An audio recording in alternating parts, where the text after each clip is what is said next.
in his Sr20 powered ps13.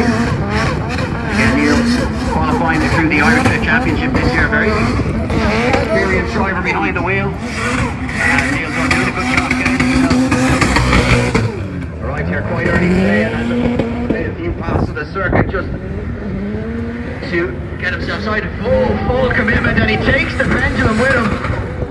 And this is what we want to see, but you can just see carrying too much pace as he prepares himself to get through the 11th section of the circuit. And the pendulum absolutely destroyed by Neil Dundell. What can he do as he throws himself very wide and makes massive contact with the barriers? And I'm not sure that would have been what Neil Dundell was looking for, but as I said, just a practice run.